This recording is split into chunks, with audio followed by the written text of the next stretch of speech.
Calling বেলের আওয়াজে দরজা খুলতেই সামনে তাকিয়ে দেখি নতুন বর বউয়ের সাজে দাঁড়িয়ে আছে আমার নিজের স্বামী এবং সৎ বোন। আমি কিছু বলার আগেই আমার স্বামী বলে উঠলো, এখন থেকে তোমাকে আর কোনো কাজ করতে হবে না, তুমি শুধু বাবুকে সামলাবে আর সব কাজ তোমার ছোট বোনই করবে। তুমি এই বাড়িতে আগেও যেভাবে থাকতে এখনো সেইভাবেই থাকবে, এই বাড়িতে তুমি বড় বউ হয়ে থাকবে, তোমার কোনো কিছুর কোনো কমতি হবে না। এটা বলেই আমার স্বামী আমার সৎ বোনকে নিয়ে রুমে চলে গেল। সকালবেলা বাইরে যাওয়ার সময় সে আমাকে বলে গিয়েছিল যে তোমার বাবুকে নিয়ে কাজ করতে অনেক কষ্ট হয়, তাই তোমার জন্য আমি নতুন লোক আনতে যাচ্ছি। এটা শুনে আমি অনেক খুশি হয়েছিলাম, কিন্তু কে জানতো যে আমার স্বামী দ্বিতীয় বিয়ে করে নিয়ে আসবে। বিয়ের আগে 5 বছরের সম্পর্ক ছিল আমাদের, দুই পরিবার থেকে মেনে না নেওয়াতে আমরা দুইজন পালিয়ে গিয়ে বিয়ে করি। বিয়ের পর দুইজনেই জব করতাম। 2 বছর পর যখন আমি প্রেগনেন্ট হলাম তখন আমাদের দুই ফ্যামিলি আমাদেরকে মেনে নেয়। 6 মাসের সময় আমি অনেকটা অসুস্থ হয়ে পড়ি, তখন আমার দেখাশোনার জন্য আমার সৎ বোনকে আমাদের বাসায় নিয়ে আসি। আমার বোন ছাড়া আমার কাছে এসে থাকার মতো আর অন্য কেউ ছিল না। আমার স্বামীর পরিবারেও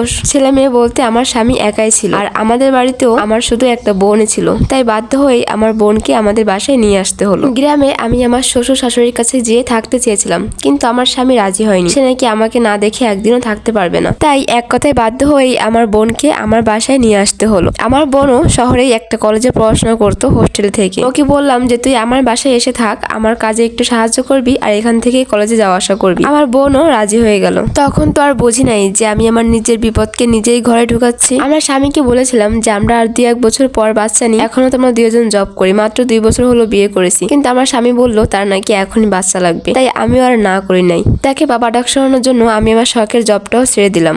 পরিবারের বিরুদ্ধে গিয়ে ওকে বিয়ে করলাম।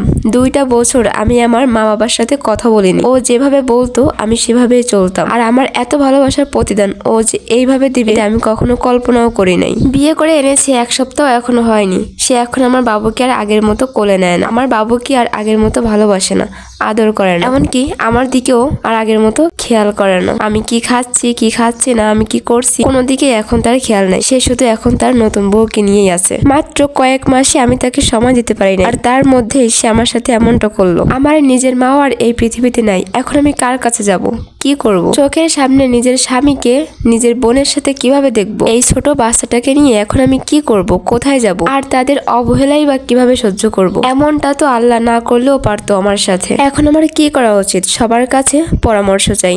দয়া করে কেউ এটাকে আমার জীবনের ঘটনা হিসেবে ধরবেন না, এটা একটা আপুর লেখা, তাই আপনাদের সাথে আমি শেয়ার করলাম। আপনাদের কাছে ভালো লাগলে আপনারাও শেয়ার করতে পারেন, আর সবাই সুন্দর সুন্দর কমেন্ট করবেন, ওকে? আর ওই আপুটাকে নিয়ে বাজে কোনো মন্তব্য করবেন না, আপনারা সুন্দর পরামর্শ দিবেন, আর যদি না পারেন তাহলে কমেন্ট করার দরকার নেই। সবাই ভালো থাকবেন, সুস্থ থাকবেন, আল্লাহ হাফেজ।